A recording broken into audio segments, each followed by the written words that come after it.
le goéland. Le soleil moribond ensanglantait les flots, et le jour endormait ses suprêmes échos. La brise du surouet roulait des houles lentes, dans mon canot d'écorce aux courbes élégantes, que Paul, la Bénaki habile, avait construit.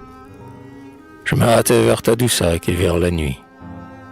Les grands coups cadencés, mon aviron de frêne, poussait le goéland vers la rive lointaine. Sous mes impulsions rythmiques, il glissait, le beau canot léger que doucement versait la courbe harmonieuse et lente de la houle. Sur la pourpre du ciel se profilait la boule, sphère énorme dans l'onde enfonçant en demi, sentinelle qui veille au seuil du coffre ami pour amener la nef à l'inconnu livré, et du fleuve sans fond marqué de loin l'entrée. Ô globe, as-tu surgi du flot mystérieux? Ou bien, aux anciens jours, es-tu tombé des cieux, comme un monde égaré dans l'orbe planétaire, et qui, pris de vertige, aurait frappé la terre?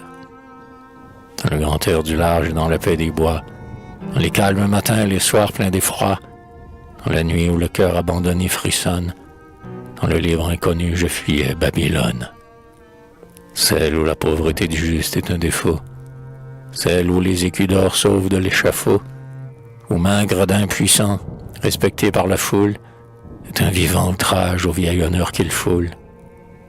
La ville où la façade à l'atroce ornement cache mal la ruelle où traîne l'excrément. Celle où ce qui digère écrase ce qui pense, où se meurent les arts, où languit la science. Où des empoisonneurs l'effrénent et pécula, des petits innocents trament l'assassinat. Où ton nom dans les cœurs s'oublie, ô maison neuve, celle où l'on voit de loin, sur les bords du grand fleuve, les temples du dollar affligé le ciel bleu, en s'élevant plus haut que les temples de Dieu. Les dernières clartés du jour allaient s'éteindre. Depuis longtemps je me croyais tout près d'atteindre la rive montagneuse et farouche du nord, d'où le noir Saguenay, le fleuve de la mort, surgit de sa crevasse ouverte au flanc du monde, se joint au Saint-Laurent dont il refoule l'onde. La rive paraissait grandir avec la nuit, et l'ombre s'aggravait d'un lamentable bruit. Plainte des eaux, soupirs, rumeurs sourdes et vagues, la houle harmonieuse avait fait place aux vagues. Le ciel s'était voilé d'épais nuages gris, et les oiseaux de mer regagnaient leurs abris. Le goéland, rapide, avançait vers la côte, dont la masse effrayante et de plus en plus haute se dressait. L'aviron voltigeait à mon bras, et je luttais toujours, mais je n'arrivais pas. Le violet des monts se changeait en brun sombre. Vainement j'avais cru traverser avant l'ombre, car de ces hauts sommets le décevant rempart égare le calcul et trompe le regard. Maintenant, sur les flots qui roulaient des désastres, la nuit tombait tragique, effrayante, sans astre, et sur ma vie en proie à main fatal décret, sombre pareillement la grande nuit tombait. Je tentais d'étouffer, au fracas de la lame, la voix du souvenir qui pleurait dans mon âme. En vain, je voulais fuir un douloureux passé, et le sombre remords à mes côtés dressé.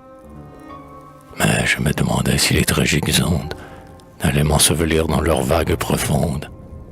Je regardais la vie et la mort d'assez haut. La liberté, mon aviron et mon canot, étant mes seuls trésors en ce monde éphémère. Aussi, me rappelant maintes douleurs amères, autant sombrer ici que dans le désespoir. Allons, vieux goéland, qu'importe tout ce noir. Le parcours est affreux, mais du moins, il est libre. N'embarque pas trop d'eau, défends ton équilibre. Ton maître s'est mépris en jugeant le trajet. Oppose ta souplesse au furieux surouet.